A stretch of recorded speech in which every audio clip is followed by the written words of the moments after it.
I just saw a button that says recording. Oh, you're good. Go ahead. We had a technical difficulty. Sorry about that. Okay, I can start. Okay, I guess. Go ahead. Yeah, okay.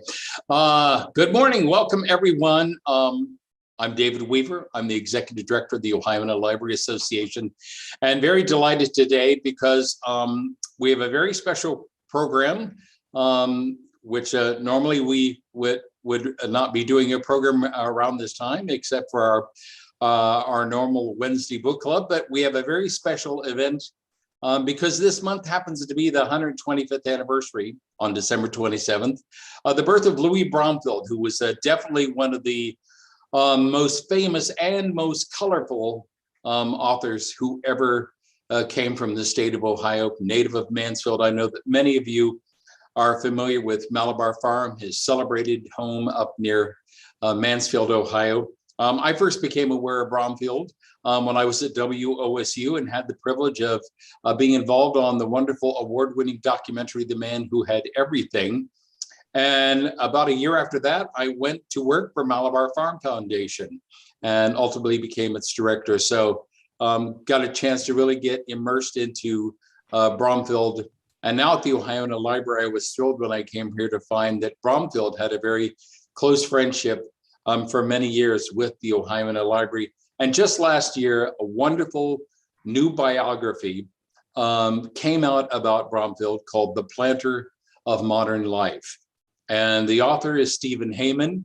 And Stephen has written for the New York Times, Slate, Vogue, and many other publications.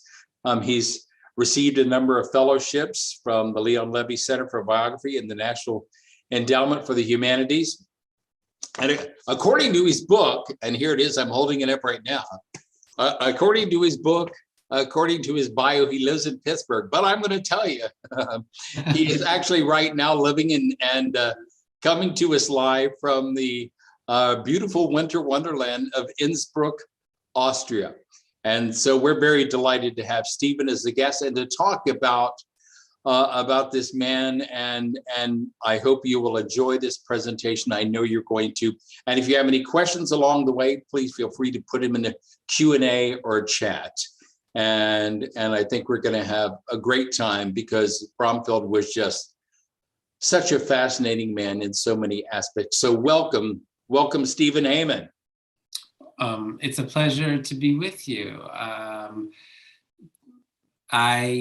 Personal and global circumstances have conspired to keep me away from Ohio since the publication of my book in the spring of 2020. But I'm happy to be with you there in spirit tonight, or this morning. I suppose there's a time change. It's evening here, cocktail hour to be precise. Well, that is wonderful. We're so thrilled. Like I said, that you were able to do that, and you were living there. Your wife is now teaching there. You and your 18-month-old son, and Max, your son, are all living together. And so we're delighted, though, thanks to the miracle of Zoom and YouTube, that we can be all together. So, and we have a wonderful crowd. And I want to start out, just by talking about just what was it that fascinated you? How much did you know about Louis Bromfield before you actually started on this project? Yeah, nothing. I knew nothing about him. The first time I heard his name, I was interviewing a farmer who was kind of an elder statesman in the world of sustainable agriculture, who mentioned offhandedly, as though I should know about it, Louis Bromfield and his farm Malabar, and how much this person had been an inspiration to him when he got into farming. So I wrote the name down in my notebook and got home, typed it into Google, and I just fell down this incredible rabbit hole. And I couldn't believe that there was somebody who had fallen into such obscurity, but yet who had achieved such distinction in two vastly different universes. The first, of course, literature. He won a Pulitzer Prize and was one of the best-selling and most distinguished members of the Lost Generation, the group of American writers that kind of coalesced around Paris in the 1920s. And but then, through his incredible experiment at Malabar in the great state of Ohio, in Richland County, he pioneered or popularized a lot of the tenets of sustainable agriculture, and I think was one of the an important early voice in the environmental movement. So I was just curious about how these two very different identities could be combined in one person, and I also was curious about why nobody, at least in my generation, was remotely familiar with this person. So I decided very quickly that, he was worthy of a book, and I spent the next several years of my life writing it.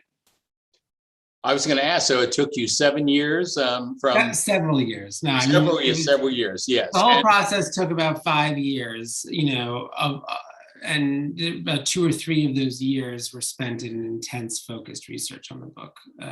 But it takes a long time for things to make their way through the publishing process. So, well, wonderful, and obviously the end result, you were not only a finalist for the Ohio Book Award in Best Book about Ohio or an Ohioan, but you were also longlisted for the 2021 Plutarch Award for Best Biography, and you won the IACP Cookbook Award, which is kind of unusual. It's not a cookbook, but for literary or historical food writing. So the book has really gotten great attention. I actually see the first comment on chat, was somebody said, "Love the book. I facilitated the discussion with our book club as a former French teacher and Ohioan. It really resonated with me, not to mention learning about the environmentally sound agrarian practices." And to me, that's one of the fascinating things about Bromfield. While he may not be known, the things that he did are influencing us today that we don't even know about. I mean, the food we eat and how it's grown, etc. Right. Absolutely. Yeah. I mean, one of the things that struck me very early on in the project was that he was advocating for similar things that, our best food and agrarian writers, are advocating for today. He was concerned about an over-reliance on chemical fertilizers, and he was worried about runoff. He was worried about the economics of the small family farm. He was worried about, the advent of monocultures. So many things that might seem like breaking news, Bromfield was onto in his time. And, one of the heartbreaking things about this story is to see lessons that not only he, but people after him tried to teach kind of go unheeded. Nevertheless, I do think that he is a kind of inspirational figure and somebody who, hopefully can get people, can serve as an example for how with a little bit of charisma and a little bit of kind of storytelling gifts, one can make these issues, which are often very abstract or unpleasant to think about, deeply compelling and very human. I think Bromfield did that through his, writing ability, and it's a very valuable thing that we need more of today. Well, I spoke years ago when I was actually working at Malabar Farm Foundation with Bill Swank, who at that time was the head of the Ohio Farm Bureau Federation, and I actually interviewed him and I asked him what did he consider Bromfield's greatest contribution to farming, and he said as a writer, because he made it sound really exciting and romantic and so wonderful. And he said, and the truth is, he said, farming is damn boring and hard. Yeah, And he that's said, true. but he made it sound exciting.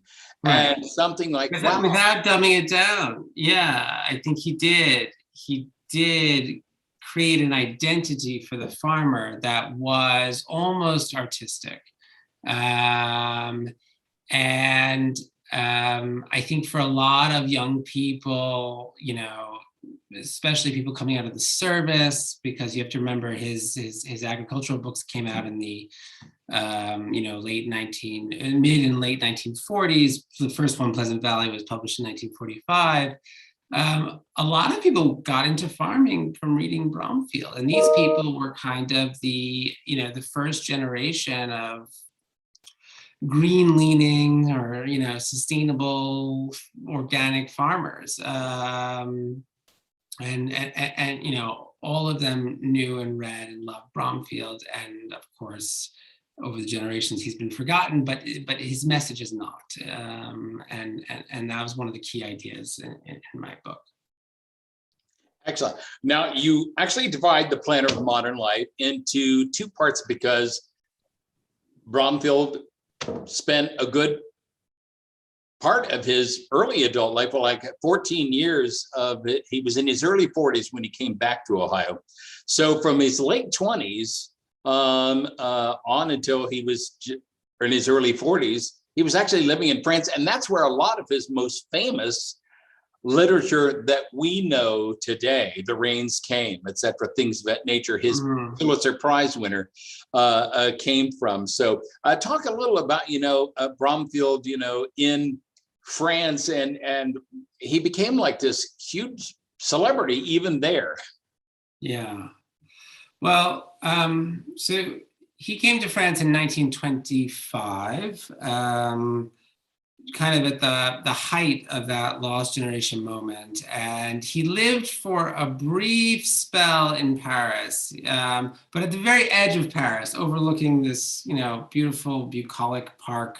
And then very quickly, he moves out of the city to this medieval town called Senlis.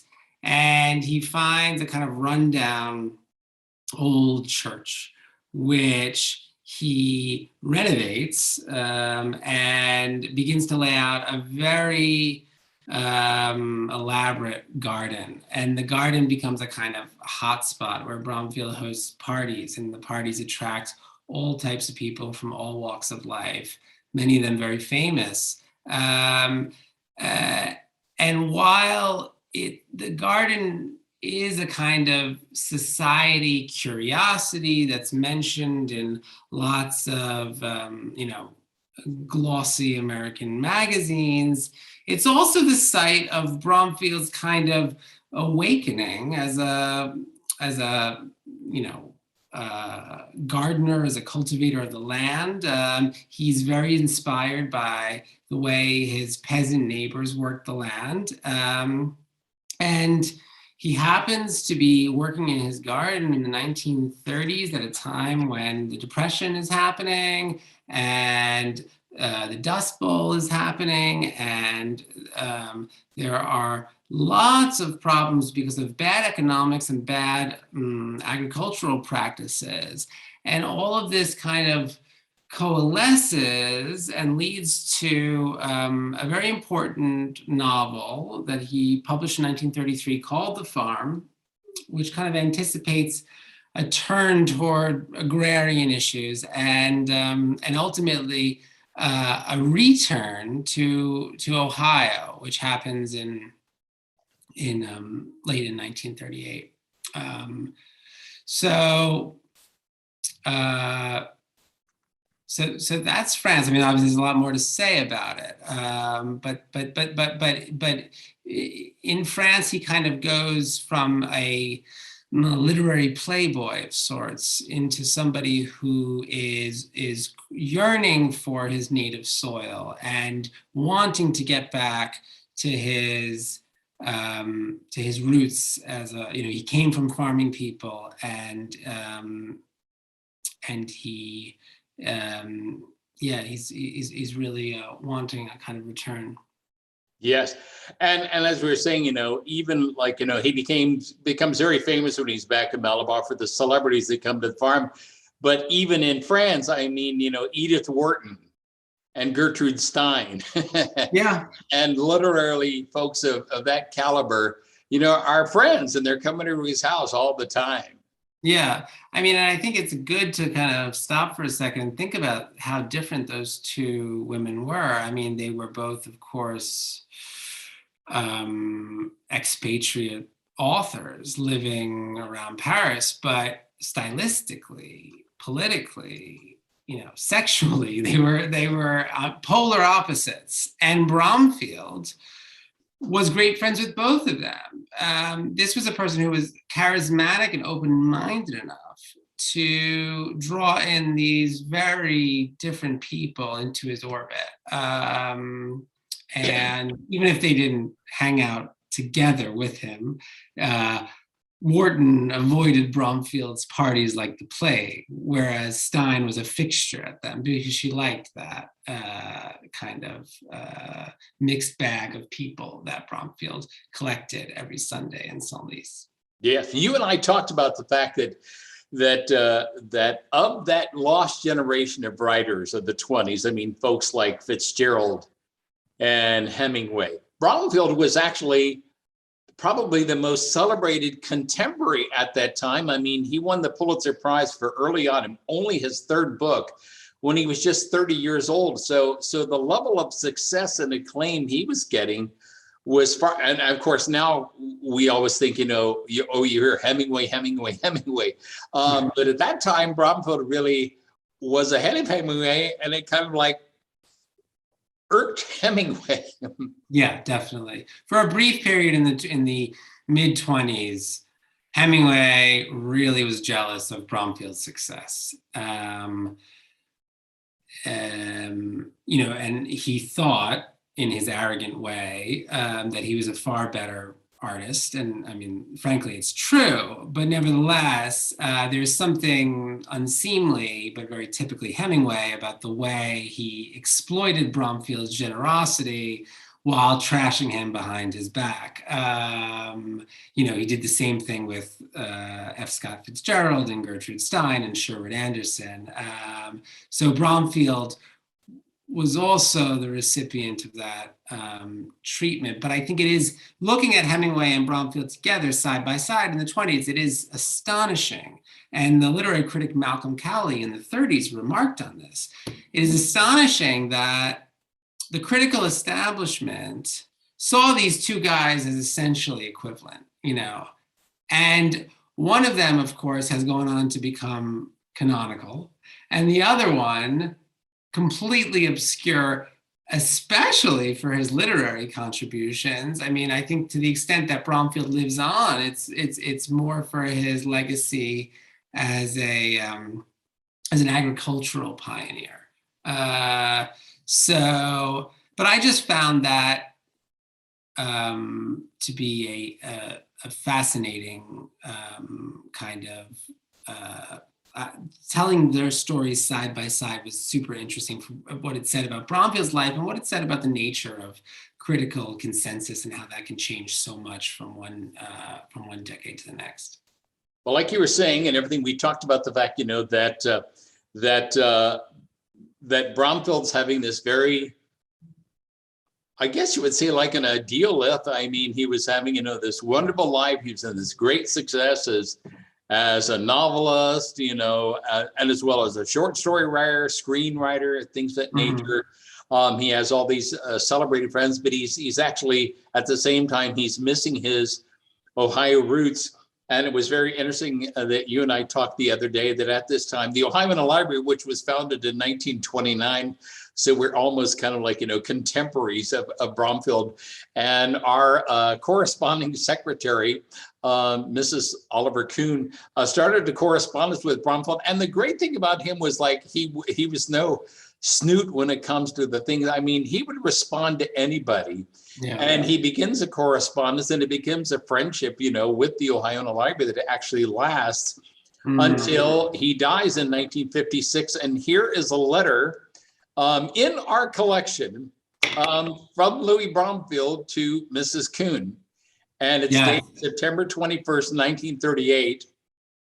And we're sharing it right now. And like you see, in this letter, he is actually telling Mrs. Kuhn that he's coming back to Ohio.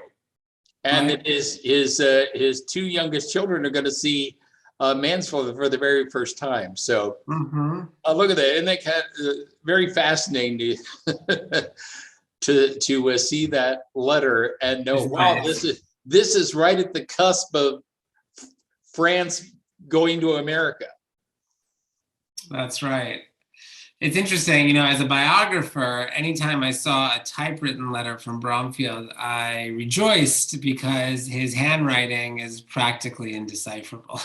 Yes. So I liked seeing letters of this kind.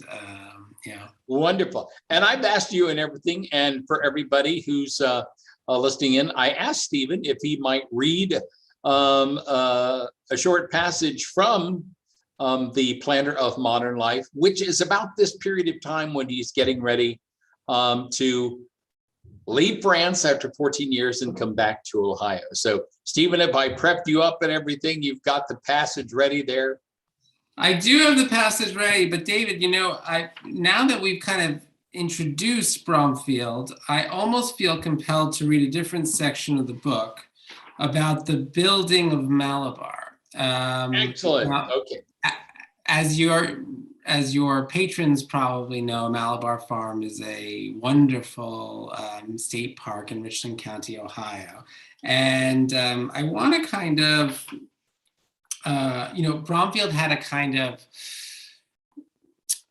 he built it from the ground up, and he was very much inspired by the Greek revival architectural style of his idol, Thomas Jefferson. But he hired an architect in Mansfield by the name of Louis Lamoureux, who had all kinds of trouble realizing Bromfield's fantastical plans for his manor house. And I want to just give you a sense of the difficulty of this personality, and also of the kind of singular focus and the vision that Bromfield had, and how keenly aware he was of how his neighbors were seeing Malabar as it was being built. I'm going to read to you a little letter that Bromfield wrote to his architect. But first, I'll kind of set it up by reading the previous paragraph from my book. So basically, what's happening is that Bromfield is getting impatient with the rumors circulating about what Malabar will be as it's under construction. Anyways, I'll read from here. On April 14th, 1939, Bromfield sent his architect, Lamoureux, a long, irate letter with 8 bullet points. He was annoyed by the whispers of his neighbors in Mansfield. There had been a report in the local newspaper that Bromfield's desire to purchase a farm near here is merely a whim. Another story quoted the wives of farmers expressing skepticism. I don't know whether I'd like a man like Bromfield to move into our community. Seems to me he might do more harm than good, one said. He'll make his place into a beauty spot. He'll have it landscaped and fenced in with a high hedge, and maybe he'll raise blooded horses. Another woman said, as farmers, I bet they'll be laughingstock. And if Richland County gets a tinge of French and Indian and Oriental into its agriculture, it'll be strong seasoning. Bromfield told Lamoureux he was fed up with the rumors and the stories, that there is too much curiosity and too much of a smell of goose plucking about the whole thing. All the pressure in Mansfield is toward making me make this a show suburban place. In the first place, I hate that kind of place. And in the second, it psychologically sets me apart from my neighbors, who are really the people I want to be closest to. Also, I should myself feel uncomfortable in such a house. In spite of opinions to the contrary, I am a farmer, and can and do run the tractor and the manure spreader and milk on the hired man's night out. As the house is to be the basis of my existence for the rest of my life, as well as the sum total of my experience up to date, which, if I do say so myself, has been a pretty wide one, I see no reason to run ahead and build something I'm going to tear apart almost at once because it doesn't suit me. So eventually they settle on a design and you have the beautiful big house at Malabar, but it was it took over a year to kind of be finished. His architect nearly went crazy, but Bromfield had a very specific idea of what he wanted the house to be, and also a very specific idea of how he wanted to be seen by his neighbors, not as a kind of gentleman farmer who's creating Malabar as a plaything, but actually a real farmer who's out there doing the work. And I think in the years that followed, as much as he became a very colorful character who, people made fun of and talked about a lot, he proved that he actually did work in the fields and do the hard labor of farming with a lot of pleasure. Wonderful. Thank you for reading that passage. And one thing, I've heard a number of people ask before, Malabar, the name, and where that came from and where he got Malabar. Yeah. So, in the 1930s, Bromfield took 2 long trips to India. He fell in love with India. And he set one of his most famous novels, The Rains Came There. That novel provided him with financial capital necessary to build Malabar. So he wanted to give the farm an Indian name. Now, why Malabar? Partly because he liked the way it sounded, partly because he visited the Malabar coast of India and thought it was absolutely beautiful. And partly, I argue in my book, because one of his first sights of India was Malabar Hill in Bombay, where the Zoroastrian community would bury or actually expose their dead to be feasted on by vultures. Wow. And Bromfield saw this when he visited there, and it left an extremely deep impression on him. The way that this culture, so unlike the one that he came from in Ohio, had a totally different kind of value system, a totally different sense of the cycle of life. And he thought that perhaps there was something to be learned from that. So all of these things, I think, contributed to the name Malabar. Excellent. And it's wonderful. And like I said, as you mentioned, the big house, his 32-room mansion, 10 bedrooms and 11 bathrooms, which was almost unheard of at that time. And we have a shot here, and this is a beautiful shot of the big house looking from one driveway that goes up. And I'm guessing this is probably circa 1940s, early 50s. And again, this is a photo from our collection. We don't have a date on who the photographer was, but this is a gorgeous shot. And Malabar, funny enough, what his neighbors talked about, Malabar Farm today is a state park. It's run by the Department of Natural Resources, and will celebrate its 50th year next year since it was deeded to the state. It became a state park a few years later. But here you just get a gorgeous impression of what this particular thing, and then what you don't see are all of these fields and everything around. It's altogether almost 1,000 acres. Mm-hmm. And it is the only working the only working farm in a state park in Ohio. So, but it's a gorgeous setting, and I know a lot of people probably listening in here have visited this site. Yes. And one thing, of course,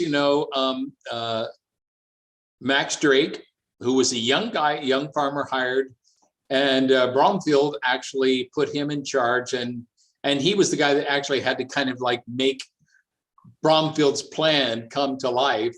And Bromfield was actually in Hollywood while Max started work. When he came back, he was so incensed because Max had changed a good bit of the plan. Because again, while Bromfield had this ideal, a lot of what he was thinking was not practical. Max Drake worked Bromfield's plan into something that actually could work.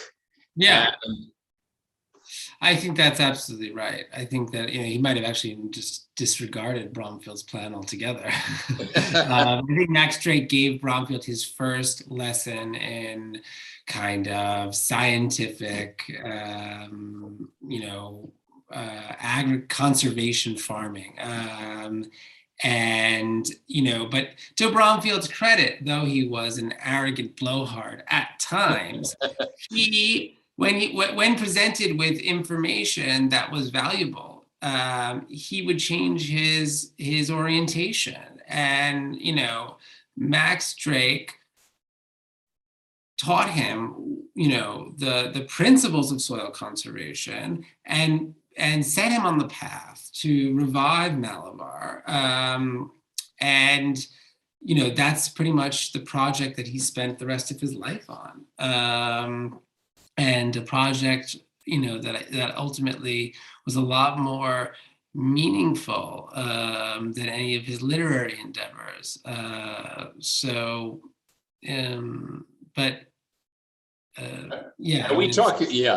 We've talked about the fact, you and I, that Bromfield, being a very proud and stubborn man, he claimed that the farm was sustaining itself, but Max Drake said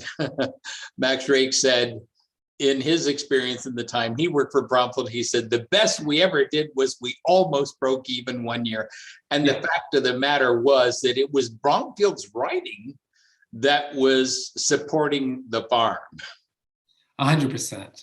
But I think what's important, a lot of people have taken this fact that Bromfield's farm lost money year over year to mean that his agricultural ideas were somehow bankrupt. And that's not the case at all. I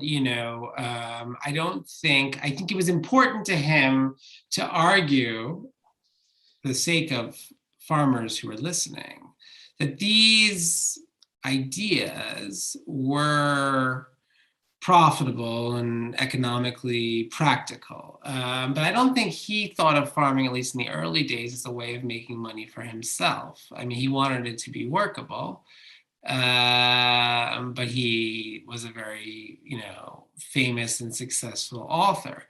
The problem really began once his assistant, George Hawkins, who kind of shepherded a lot of Bromfield's writing projects, died. And Bromfield's literary standing kind of deteriorated in the 1950s. And basically a lot of his revenue from book sales dried up. And all of a sudden the farm had to break even. And at that point it was too late. And he was also somebody who lived very extravagantly, always. So that was part of the reason why he was basically broke or close to it at the time of his death and needed his friends, some of whom are famous, like Doris Duke, to kind of pitch in to save the farm. Yes, that was exactly, and everything. And like I said, George Hawkins, who was friend, confidant, business manager, he was always the guy that would be poking Bromfield. It's like, it's time to write another novel. Yeah. And everything, because, and not to say, because actually when Bromfield came to Ohio in 1939, at that point, though, I mean, he was still producing novels. I mean, one of his best novels, and again, another one that, like The Rains Game, became a very successful motion picture, was Mrs. Parkington. And I know that a lot of people are very familiar, especially if you're a fan of classic movies, Mrs. Parkington, which starred Greer Garson and Walter Pidgeon, was a huge success in 1944. So Bromfield was still, and it's interesting, we were talking about the fact when The Rains Came was made into a motion picture starring Tyrone Power and Myrna Loy in 1939. Yes. Made by 20th Century Fox. I mean, you see the 20th Century Fox logo comes on, at the very beginning, and it says 20th Century Fox presents Louis Bromfield's The Rains Came. So Bromfield is he gets his name before the title, before the stars of the movie. Mm-hmm. And that was the level of success to which he was. Yeah. And I mean, I think during a part of his career, he was exploiting his name, and he even said as much in one interview. He said, basically Hollywood hires me for my name, and I, write a draft of the script, and even if I make a hash of it, they'll hire some other, writer to fix it, but then they could still use my name to promote the picture. This was, but that attitude ultimately led to the deterioration of his literary stature. But I don't think that was something that he was super upset about later in life, because he was so preoccupied with his kind of environmental and agricultural mission. And I mean, one of the deep kind of themes of the book, which is not something that I make explicit on the level of text, but it's something that I try to show over the course of the story, is that, he starts out as a novelist, a kind of artist, working in the medium of words, but he brings that same sensibility and intention to agriculture, to landscape, to the environment, and I think that's part of the reason why he was so successful. It's wonderful. I know that, and like I said, with Malabar and the big house, and he's doing all of these farming projects, I really consider him, like I said, even though his ideas weren't profitable, he was very much an experimental farmer. The things that he was trying, the principles he developed, as Ellen Gelb, his daughter, told me and told a number of people and everything, he was laying out a set of principles that could later be applied. So while he might not have made money or did better than breaking even, what he developed then, other farmers were able to take and employ successfully in their own farms. Right. Or just to know about. I mean, because a lot of these ideas were so new, and they didn't have the exposure that was needed. So Bromfield, through the farm, and also through an extraordinary organization called the Friends of the Land, of which he was vice president, they spread these ideas around the country, and they were they were broadcast widely. Not everyone picked up on them, but it sowed the seeds for the next generation to make perhaps a deeper impact. I really think, as you look today, probably, I think Bromfield would be very involved in things like, climate change or the environment and everything, because I think he would be concerned about the impact on the land. And I actually wonder sometimes when I see huge tracts of farmland being plowed to make housing developments, how he would feel about that. Yeah, totally. It is interesting to think about Bromfield in our current time. I don't exactly know where his opinions would fall on the kind of political spectrum. Perhaps I'm too afraid to find out. Yeah. But I have no doubt that he would be very involved in the conversation on many platforms. This was a guy who had a literary following, but was also interested in speaking to farmers and people from all walks of life. He wanted everyone to, he wanted to reach everyone. And that's why, in addition to his agricultural memoirs and novels. He had a radio show. He had a newspaper column. He was a real operator, a real multi-hyphenate before that kind of identity existed. And I think he anticipates a lot of kind of food-focused celebrities or thinkers that now seem very common to us. People who are connecting the pleasure and the sustenance we get from food with the political and the environmental ramifications involved in the production of that food. Bromfield was the first person to really do that. And now it's a very common thing, although obviously vitally important. Yes. Well, obviously, one other aspect, with Bromfield, the big house and 10 bedrooms, which was more than he needed. His house was the site of guests, many famous guests all the time. And the interesting thing was, again, that I didn't know until I first became aware, and WO was doing, was that if you came to his house, you had to work. Yeah. You would get a list of tasks under your bedroom door that you would do the next day. And if you refused to do them, you were taken to a hotel in town, as I understand it. Yes. I think the Bromfield, like you say, them that eats works. And yeah, he did have some of the spirit of a kind of collective farm, or at least that was the idea. I mean, that made for good copy. He was very shrewd and conscious of how Malabar was written about and spoken of.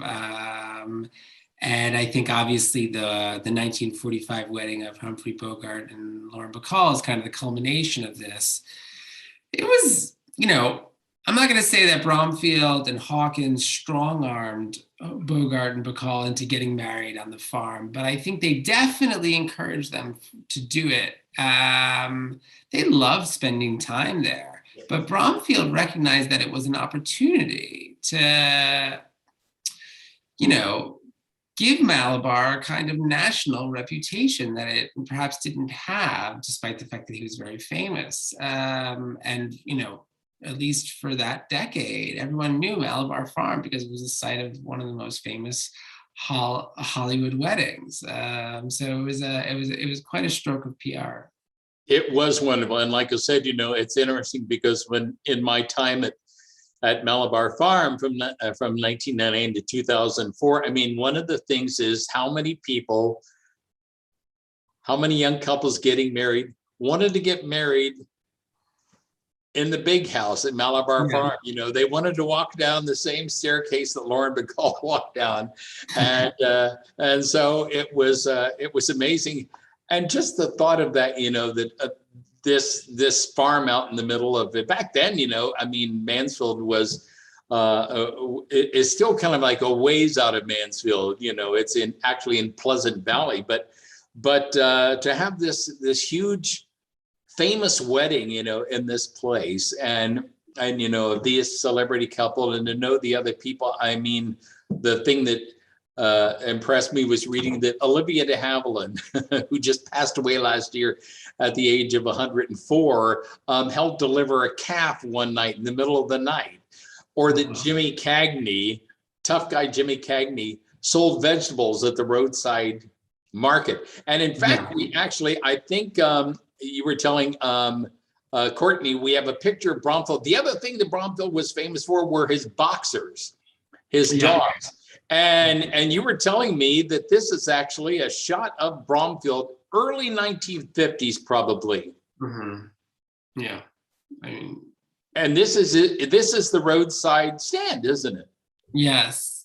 And I mean, this roadside vegetable stand, he was super excited about. He was probably more excited about this roadside vegetable stand than he was about winning the Pulitzer Prize or hobnobbing with any of the famous people. I mean, like, it was a real, passion project for him.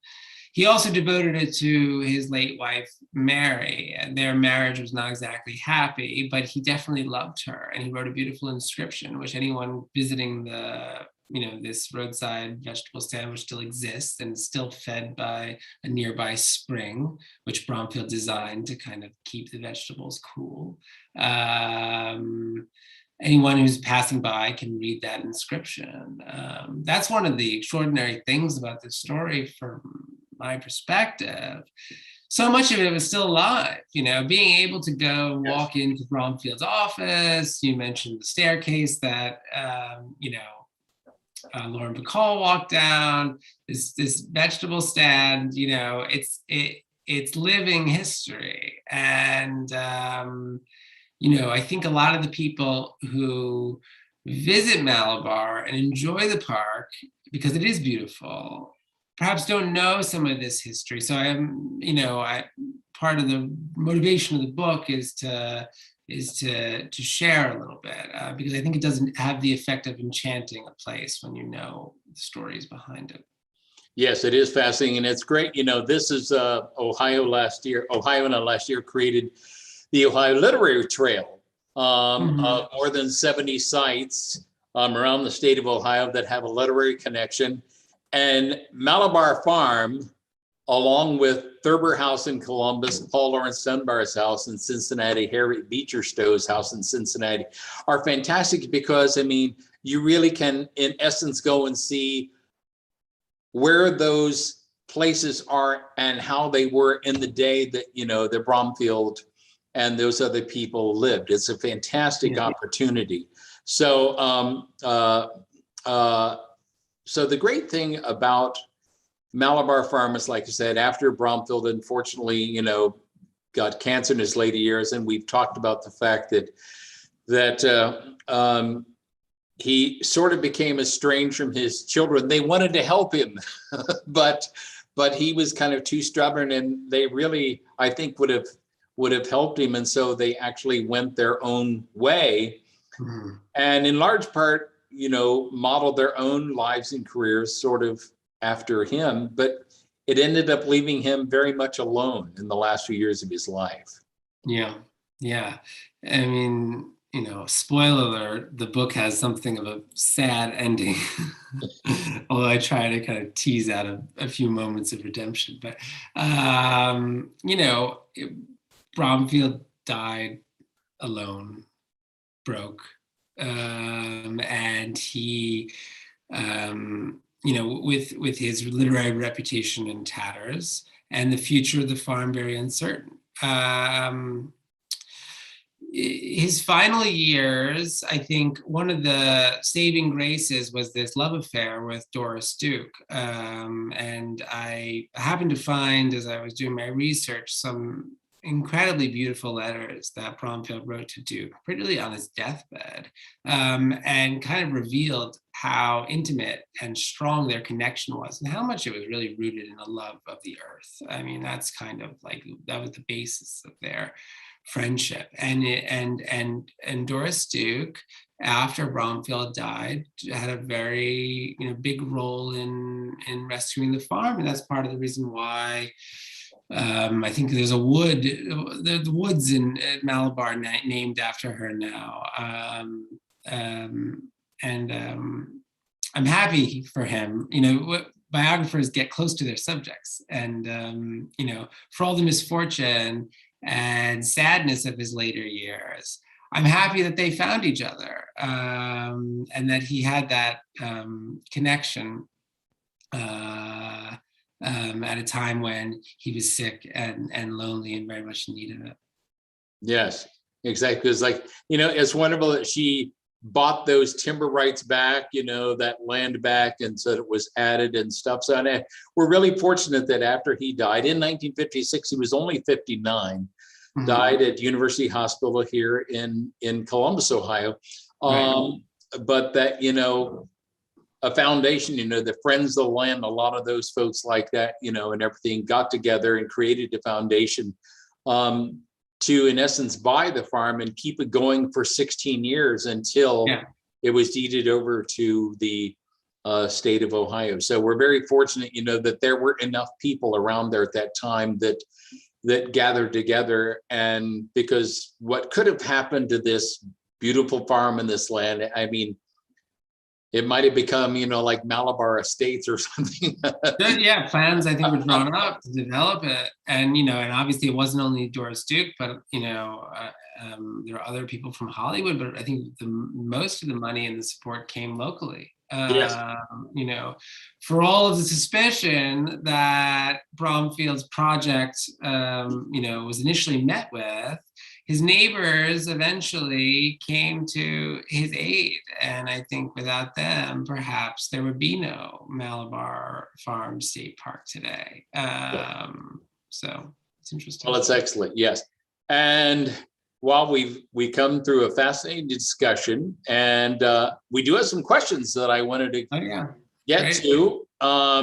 Priscilla has a question. Did you start your research at Bramble as a subject of literature or subjects of the environment? And how does the OSU library organize its papers, which of course is the main repository now of the Bromfield archive? Yes.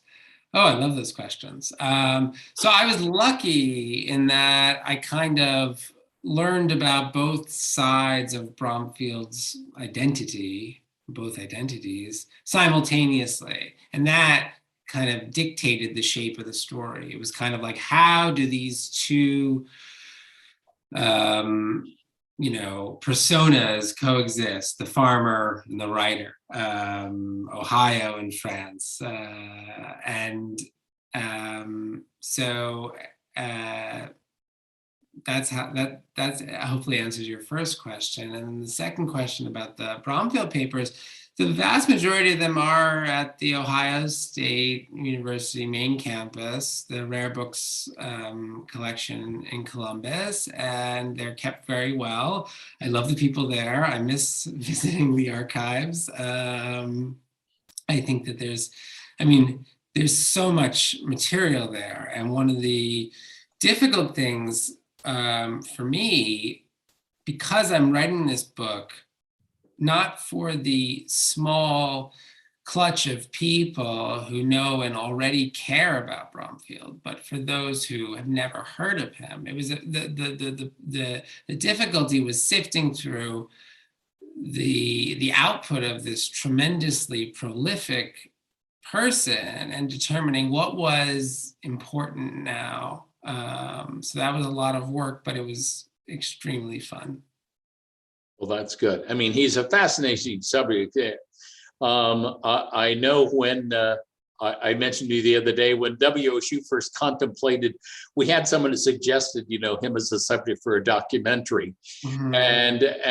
And the question was, well, is there enough material out there to do a half-hour program?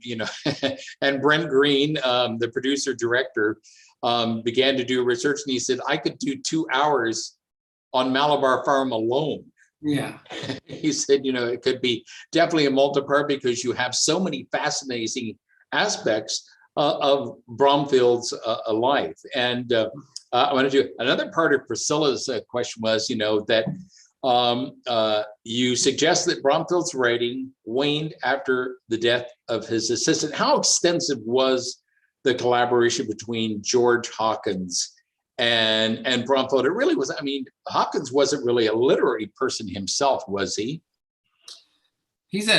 Hawkins was a kind of a mysterious figure, a very jovial fellow. He was a kind of a studio fixer out in Hollywood that Bromfield met in the late 20s or early 30s, and kind of became his factotum and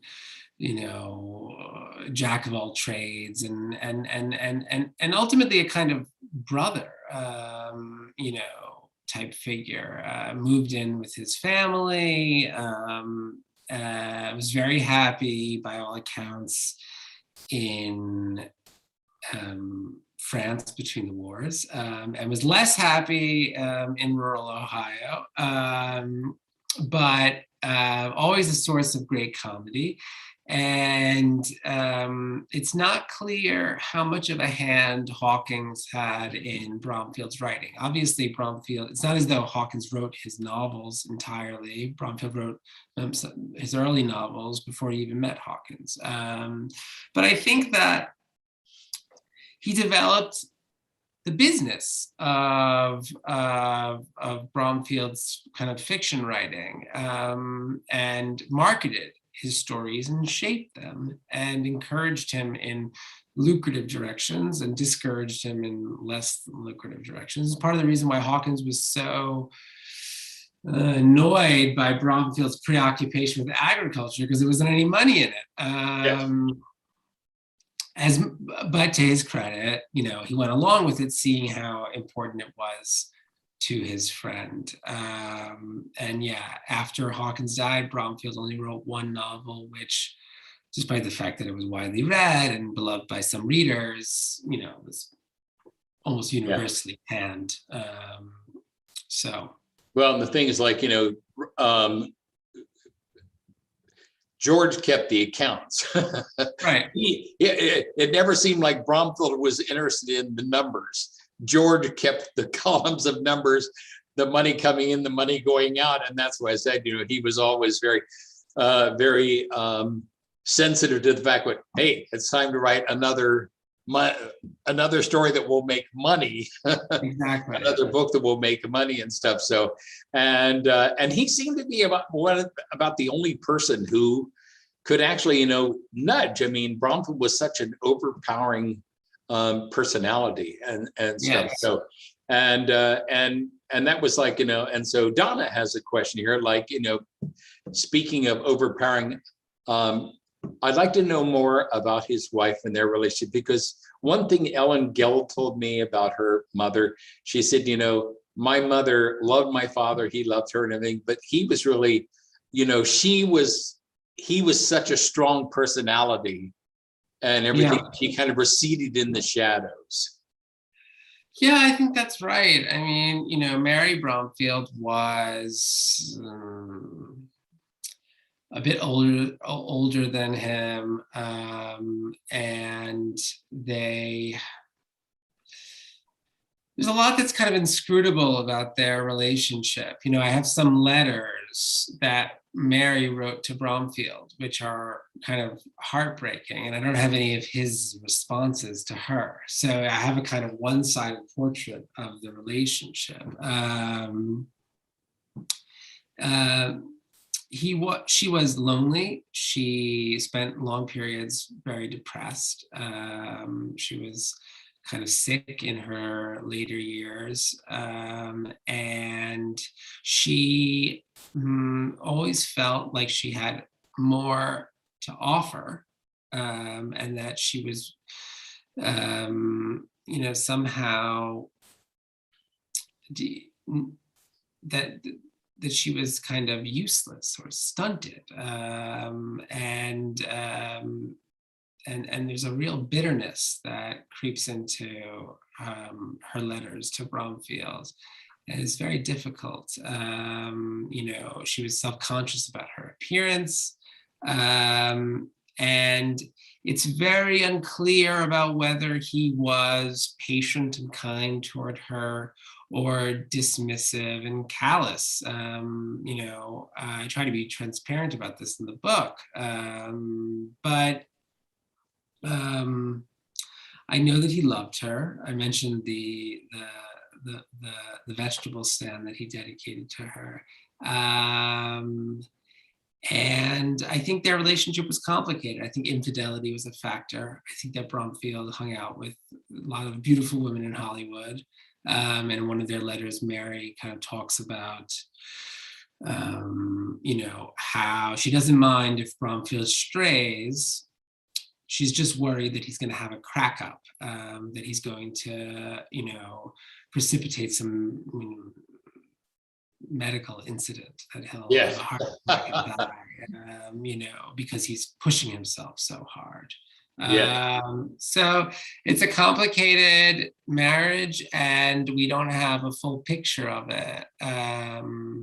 But, one of the things that is lovely is that Mary, in her own way, as Bromfield does, and a lot of other people who are orbiting around Malabar, she takes a lot of consolation in the land itself, in the farm, and a lot of pleasure in that place. And that I think comes across as very genuine.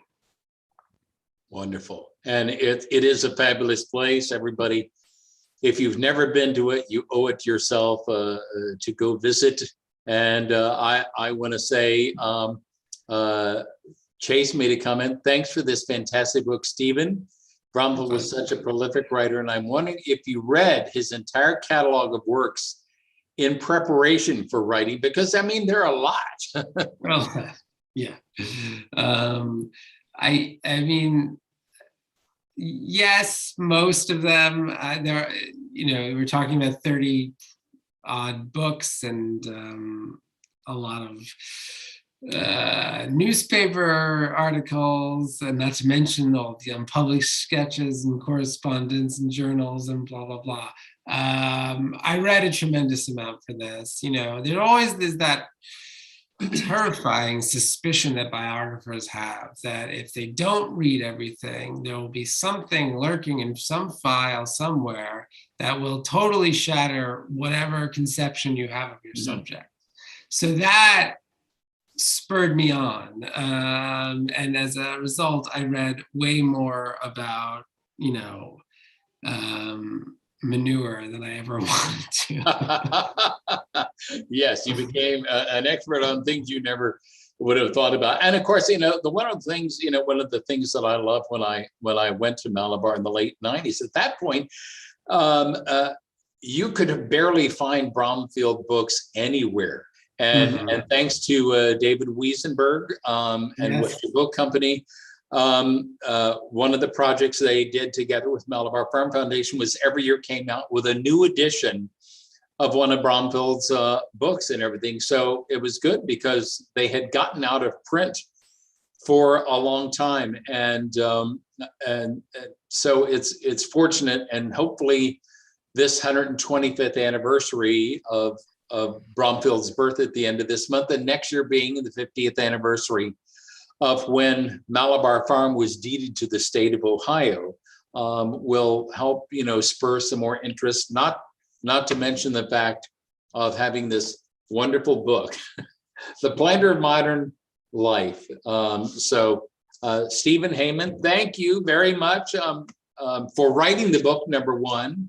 Congratulations on its success. I'm sorry, and I think we kind of alluded to it at the very beginning.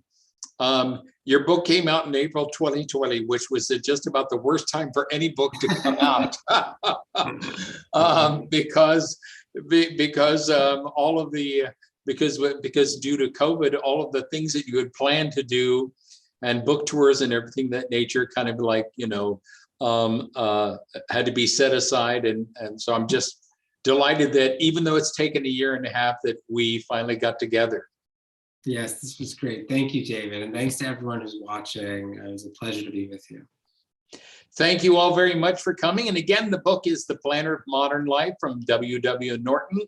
You can get it from our official bookseller, the Book Loft of German Village, or at as we always say, at any place where fine books are available. So, and it's wonderful. We hope everyone has enjoyed this program. We wish everyone a wonderful holiday season and a happy and healthy 2022. And we hope we'll see you live next year. And Stephen, thank you again. As I said, this is the longest long distance interview I've ever done. So have a wonderful Christmas in Austria with the family. Thank you so much. You too. All right. Everyone, take care. Have a good rest of the day. And we hope we will see you again soon.